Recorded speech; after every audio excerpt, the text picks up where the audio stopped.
इस वीडियो में मैं आपको कक्षा 10 के पहले चैप्टर मित्रता नामक चैप्टर की बात करूंगी, जो आचार्य रामचंद्र शुक्ल द्वारा लिखा गया है।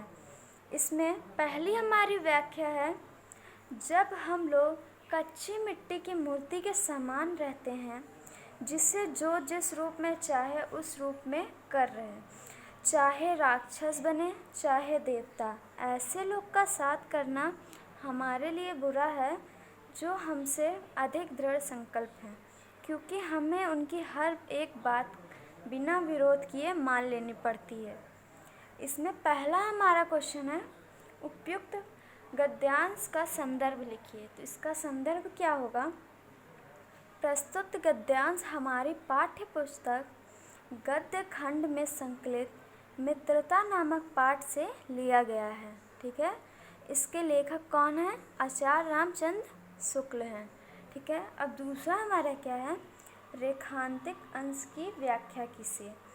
तो इसमें पहले होगा हमारा व्याख्या आप डालोगे, उसके बाद आचार्य रामचंद्र शुक्ल जी कहते हैं कि जब हम एक किशोरा अवस्था के पश्चात युवावस्था में प्रवेश करने पर घर की सीमाओं से बाहर निकलकर समाज में कार्य करना प्रारंभ करते हैं, तब हमें संसार व समाज के लोगों के साथ रहने का अनुभव बिल्कुल नहीं होता है। हमें दुनियादारी की बिल्कुल समझ नहीं होती है। उस समय हमारा मन बहुत कोमल होता है, जो उसी प्रकार अच्छे या बुरे संस्कार ग्रहण करने के योग्य होता है। हमारी बुद्धि इतनी विकसित नहीं होती है कि उसे उचित या अनुचित का ज्ञान हो। उस समय हमारी बुद्धि कच्ची मिट्टी के समान होती है। किसके समान होती है? कच्ची मिट्टी के समान होती है, जिस पर अच्छी या बुरी किसी बात का प्रभाव जल्दी ही पड़ जाता है। उस समय हम जैसे स्वभाव के लोगों के साथ संपर्क करते हैं, उनके विचार हमारे मन में विकसित हो जाते हैं। यदि हम किसी अच्छे लोगों के साथ संपर्क में आते हैं, तो हम देवता जैसे गुण व संस्कार आ जाते हैं हमारे अंदर। यदि हम बुरे लोगों के संपर्क में आते हैं, तो हमारे अंदर दुर्गुण, बुरे संपर्क कार्य करने वाले बनकर समाज में अपमानित होते रहते हैं। ठीक है, इसमें यही बताया गया है कि हम जैसे माहौल में रहेंगे, जैसे मित्रता हम ग्रहण करेंगे, वैसे ही हमारे स्वभाव पे प्रभाव पड़ेगा इसका। ठीक है, तीसरा हमारा क्या है? हमें किन लोगों के साथ नहीं करना चाहिए। ठीक है, तो हमारा ये होगा, यहाँ पे क्वेश्चन में होगा हमें किन लोगों के साथ संगति नहीं करनी चाहिए। तो लेखक के अनुसार हमें 2 प्रकार के लोगों के साथ संगति नहीं रखनी चाहिए। वो कौन कौन है? एक तो वे लोग जो हमसे अधिक दृढ़ संकल्पी हैं। ठीक है, अब जानिए क्यों? क्योंकि हम उनके प्रत्येक सलाह को बिना सोचे समझे मान लेते हैं। जो हमसे ज़्यादा ग्रोथ करने वाले रहते हैं, जो हमसे ज़्यादा समझ रखते हैं, उनकी बातों को हम आसानी से मान लेते हैं। हमें ऐसे लोगों से दूर रहना चाहिए। इससे हमारा व्यक्तित्व पर प्रभाव पड़ता है। दूसरा, हमें उन लोगों के साथ नहीं रहना चाहिए जो हमारी बातों का विरोध ना करते हों। ठीक है, उन्हें बिना समझे ही स्वीकार कर लेते हैं। ऐसे लोगों से हमें दूर रहना चाहिए। ठीक है, ये हमारा पहला गद्यांश था। ठीक है, दूसरा देखिए, विश्वास पात्र मित्र में बड़ी भारी इच्छा रहती है। जिसे ऐसा मित्र मिल जाए, उसे समझना चाहिए कि खजाना मिल गया। विश्वास पात्र मित्र जीवन की एक औषधि की तरह होती है। हमें अपने मित्रों से यह आशा रखनी चाहिए कि वे उत्तम संकल्पों से हमें दृढ़ करें, दोषों और त्रुटियों को हमें बचाएं, हमारे सत्य और मर्यादा के प्रेम को पुष्ट करें, और हम कुमार्ग पर पैर रखेंगे तो वे हमें संकेत करें। जब हम उत्साहित करें तब वह हमें अच्छी सोच दे। ठीक है।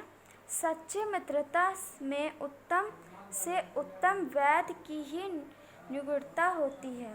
अच्छी से अच्छी माता का धैर्य और कोमलता होती है। ऐसी ही मित्रता करने का प्रयत्न पुरुष को करना चाहिए। ठीक है। इसमें हमारा संदर्भ वैसे ही होगा जैसे अभी मैंने आपको बताया था। अब इसकी व्याख्या देखिए। आचार्य रामचंद्र शुक्ल जी कहते हैं, विश्वास पात्र मित्र एक औषधि के समान होता है, मतलब एक दवा के समान होता है। जिस प्रकार अच्छी दवा लेने से व्यक्ति का रोग दूर हो जाता है, उसी प्रकार विश्वास पात्र मित्र हमारे जीवन में आकार हमारे बुरे संस्कार व जितने भी रोग हो हमें उससे मुक्ति दिलाता है। हमें अपने मित्र से यह आशा रखनी चाहिए कि वे हमेशा हमें दोषों से, बुराइयों से बचाए रखें। ठीक है। हमारे हृदय में अच्छे विचार को उत्पन्न करें तथा हमें हर प्रकार की बुराइयों से बचाता रहे। हमारे मन में सत्य, मर्यादा के प्रति प्रेम विकसित करें। यदि हम किसी कारणवश या लोभवश किसी गलत मार्ग पर चल पड़े तो वे हमें हमारा मार्गदर्शन करें, हमें गलत मार्ग पर चलने से बचाए। यदि हम निराश व हताश हो जाएं तो वे हमें सही मार्ग पे चलने के लिए बोले। तात्पर्य यह है कि वे हमें हर प्रकार के उत्तम जीवन जीने के लिए प्रेरित करें। ठीक है। एक सच्चे मित्र की पहचान यही है कि वे हमें बुराइयों से बचाकर अच्छाइयों के मार्ग तक ले जाए। इसमें हमारा क्वेश्चन है, हमें अपने मित्र से क्या आशा करनी चाहिए?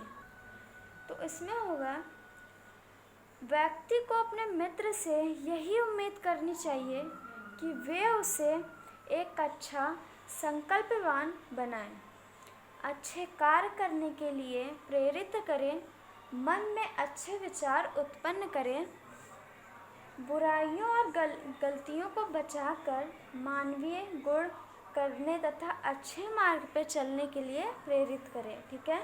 यही एक अच्छे मित्र की पहचान होती है। अब देखिए, लेखक ने सच्ची मित्रता की तुलना किससे की है, चाहे विश्वास पात्र मित्र की तुलना किससे की है? तो हमारा था इसमें मित्रता, लेखक ने सच्चे मित्रता की तुलना औषधि से की है, अर्थात दवा से की है। क्यों की है?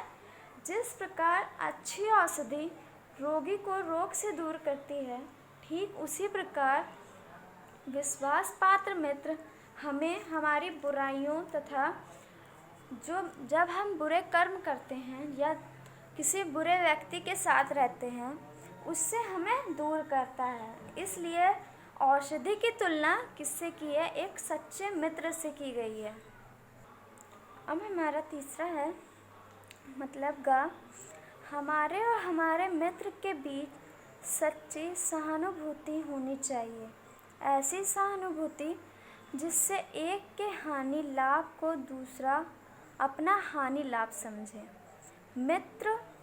मित्रता के लिए यह आवश्यक नहीं है कि दो मित्र एक ही प्रकार के कार्य करते हों या एक ही रुचि के हो। इस प्रकार प्रकृति और आचरण की समानता भी आवश्यक व वांछनीय है कि दो भिन्न प्रकृति के मनुष्य में बराबर प्रकृति के मित्रता रहे। ठीक है। इसकी रेखांकित व्याख्या होगी। शुक्ल जी कहते हैं कि मित्र के प्रति हमारे हृदय में सच्चा प्रेम होना चाहिए। ठीक है। यह सच्ची मित्रता होनी चाहिए जिस प्रकार हम पूर्ण रूप से विश्वास कर सकें। दोनों मित्रों में परस्पर सहानुभूति और तथा भाई के समान निस्वार्थ प्रेम हो। ठीक है। मित्रता में कोई स्वार्थ ना हो। ठीक है। दोनों मित्रता में एक प्रकार की बात को सहन करने की शक्ति हो। मित्रता में दोनों के गुणों ऐसे गुण होने चाहिए वे एक दूसरे के लाभ हानि को अपना ही लाभ हानि समझे और एक दूसरे के सुख दुख को अपना ही सुख दुख मानकर उसकी सहायता को सदैव प्रत्यत रहे। ठीक है, ऐसे मित्र होने चाहिए कि अपने ही लाभ हानि को वो दूसरा मित्र भी अपना ही लाभ हानि समझे। ठीक है, ऐसे मित्र होने का तात्पर्य रहे। आचार्य रामचंद्र शुक्ल जी कहते हैं कि सच्ची मित्रता के लिए यह आवश्यक नहीं है कि दो मित्र एक सा कार्य करते रहें। ठीक है, समान रुचि के हो, इसी प्रकार समान प्रकृति और समान आचरण भी सच्ची मित्रता के लिए आवश्यक नहीं। भिन्न भिन्न प्रकृति व आचरण वाले व्यक्ति भी आपस में मित्र हो सकते हैं। इस व्याख्या में बस इतना ही था। अब इसके क्वेश्चन आंसर देखिए। मित्र किसे कहते हैं? ठीक है, इसमें पूछ रहा है कि मित्र किसे कहते हैं। इस व्याख्या से आपको पता चल गया होगा कि मित्र की विशेषता क्या है इसमें। तो मित्र, अच्छा मित्र वह होता है जिससे हम प्रेम करते हैं। अच्छा मित्र ऐसा होना चाहिए जो व्यक्ति को सच्चे पथ की भांति सही मार्ग पे चलने के लिए प्रेरित करे। ठीक है, अच्छा मित्र विश्वसनीय होना चाहिए। ठीक है, विश्वासदायक होना चाहिए। अच्छा मित्र एक वैद्य के समान हितकारी होता है जो हमारे दुर्गुणों को पहचान कर हमें उससे मुक्ति दिलाता है। ठीक है, इसकी तुलना एक वैद्य से की गई है कि जैसे वो रोगों को दूर कर देता है औषधि के माध्यम से, वैसे ही एक सच्चा मित्र हमारे बुराइयों को दूर कर देता है अपनी मित्रता से। अब इसमें सच्चा मित्र कैसा होना चाहिए, तो ये बताया था मैंने। सच्चा मित्र एक औषधि के समान होना चाहिए। ठीक है, हमारे और हमारे मित्र के बीच कैसी सहानुभूति होनी चाहिए। हमारे और हमारे मित्र के बीच सच्ची सहानुभूति होनी चाहिए। यह सहानुभूति होनी चाहिए कि दोनों मित्र एक दूसरे के लाभ और हानि को अपना ही लाभ हानि समझे, एक दूसरे के सुख और दुख को अपना ही सुख दुख मानकर सहायता करने के लिए हमेशा तैयार रहे। ठीक है, अब देखिए, यह कर्तव्य उसी से पूरा होगा जो दृढ़ चित्त और सत्य संकल्प का होगा। ठीक है, इससे हमें ऐसे ही मित्र की खोज में रहना चाहिए जिनमें हमसे अधिक आत्मबल हो। इसकी व्याख्या ये होगी कि शुक्ल जी कहना चाहते हैं कि सहायता करना, उत्साहित करना व मनोबल बढ़ाने का कार्य वही व्यक्ति कर सकता है जो स्वयं ही इच्छा शक्ति वाला हो। ठीक है, जो सत्य संकल्पों पे चलता हो। अतः मित्र बनाते समय हमें ऐसे ही व्यक्ति को ढूंढना चाहिए जो हमसे अधिक साहसी, परिश्रमी और दृढ़ इच्छा शक्ति वाला हो। ठीक है, यदि सौभाग्य से ऐसा मित्र मिल जाता है तो फिर हमें उसका साथ नहीं छोड़ना चाहिए। जैसे वानर राज सुग्रीव ने श्री राम की आत्मशक्ति, खोज व बल का विश्वास हो जाने पर ही उनका आश्चर्य ग्रहण किया और फिर कभी उनका साथ नहीं छोड़ा। ठीक है, श्री राम की शक्ति के बल पर ही वह अपनी पत्नी को, अपने राज्य को पुनः प्राप्त कर सके। श्री राम जैसा मित्र पाकर तो सुग्रीव धन्य हो गया था। ठीक है, ऐसे ही मित्रता करनी चाहिए जो हमें बुराइयों के मार्ग पे ना चलाकर हमें अच्छाइयों के मार्ग पे चलना सिखाए। मित्र का चयन करते समय हमें यह ध्यान रखना चाहिए कि मित्र ऐसा हो जिसकी समाज में प्रतिष्ठा व सम्मान्य हो। ठीक है, जो निश्चल व निष्कष्ट ना हो, हृदय का स्वभाव से मृदुल हो और परिश्रमी हो। ठीक है, ऐसे मित्र की हमें खोज करनी चाहिए। ऐसे मित्र, ऐसे व्यक्ति हम यह विश्वास कर सकते हैं कि हमें उससे किसी प्रकार का धोखा नहीं मिलेगा। हमें ऐसे ही व्यक्ति की खोज करनी चाहिए। अब देखिए हमारा इसमें क्वेश्चन एक बना, हमें कैसे मित्रों की खोज में रहना चाहिए। इस व्याख्या में ही आपके ये क्वेश्चन होते हैं। तो अभी मैंने आपको बताया था कि हमें ऐसे मित्रों का चयन करते रहना चाहिए जिनकी खुद समाज में कोई प्रतिष्ठा हो, सम्मान हो। ठीक है, और हमें जो बुराइयों के मार्ग से हटाकर अच्छाइयों के मार्ग तक ले जाए, हमें ऐसे मित्रों की खोज में रहना चाहिए।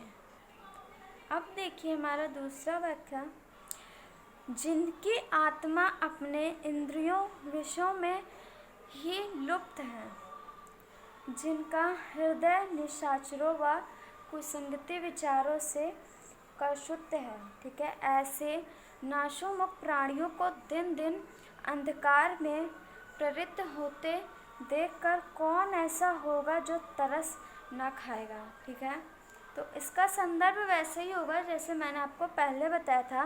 पाठ का नाम लिखोगे आप, उसके बाद इसे किसने लिखा है, लेखक का नाम लिखोगे।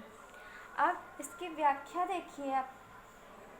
शुक्ल जी कहना चाहते हैं कि जो लोग केवल विषय वासनाओं में फंसे रहते हैं तथा इंद्रियों सुख और को मानकर उसी के प्रति एक प्रयत्नशील रहते हैं, जिनका हृदय गंदे व बुरे विचारों से सदैव युक्त रहता है, ऐसे लोग दिन प्रतिदिन अपने बुरे विचारों व वैयक्तिक आचरण के कारण विनाश की ओर बढ़ते रहते हैं। ठीक है, जिन्हें देखकर सभी को उन पर दया आती है।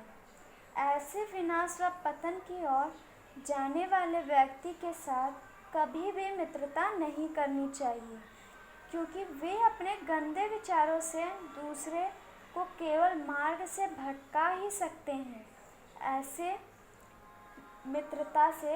ऐसे लोगों से हमें मित्रता नहीं करनी चाहिए। ये आचरण हमें एक बुरे व्यक्तित्व की ओर ले जाता है।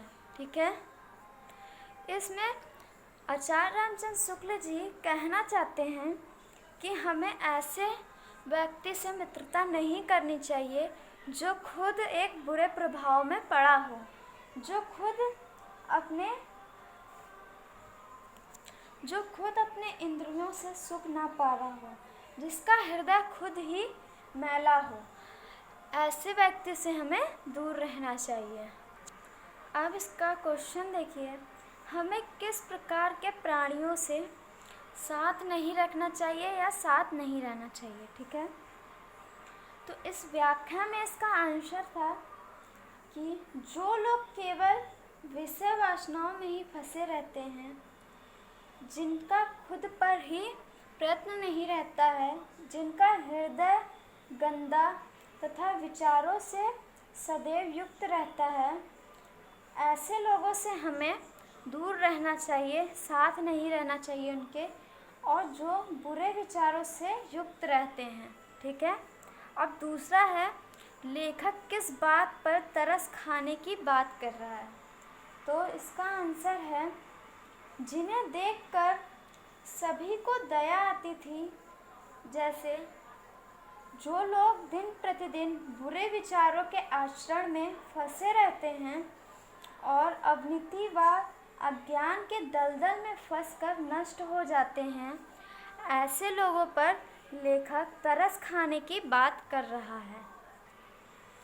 अब हमारा दूसरा देखिए, कुसंगति का ज्वर सबसे भयानक होता है। यह केवल नीति या सौंदर्य की नाश नहीं करता, बल्कि वृद्धि का भी क्षय करती है। किसी युवा व्यक्ति की संगति यदि बुरी होगी तो वह उसके पैरों में बंधी चक्की के समान होगी, जो उसे दिन दिन अवनीति के गड्ढे में गिराती जाएगी। ठीक है, तो इसकी व्याख्या क्या होगी? आचार्य रामचंद्र शुक्ल जी कहना चाहते हैं कि मानव जीवन पर संगति का प्रभाव सबसे अधिक पड़ता है। ठीक है, बुरे और दुष्ट लोगों की संगति घातक बुखार की तरह हानिकारक होती है। जिस प्रकार भयंकर ज्वर व्यक्ति की संपूर्ण शक्ति को नष्ट कर देता है तथा कभी कभी रोगी के प्राण भी ले लेता है, उसी प्रकार बुरी संगति में पड़े हुए व्यक्ति की बुद्धि, विवेक, सदाचार, नैतिकता व सभी गुणों को नष्ट कर देता है तथा वह उचित, अनुचित व अच्छे बुरे का विवेक खो देता है।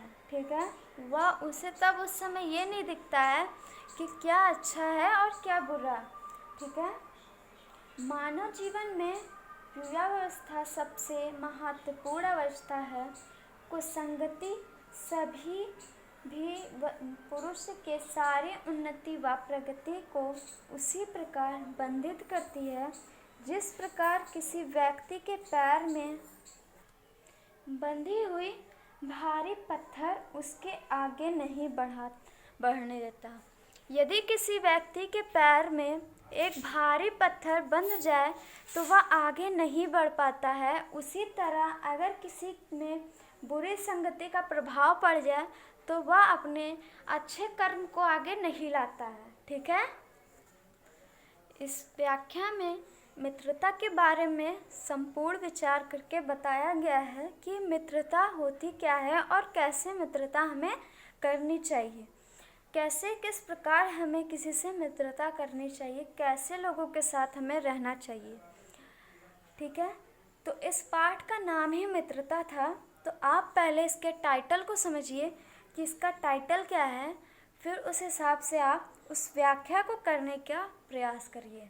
ठीक है, धन्यवाद।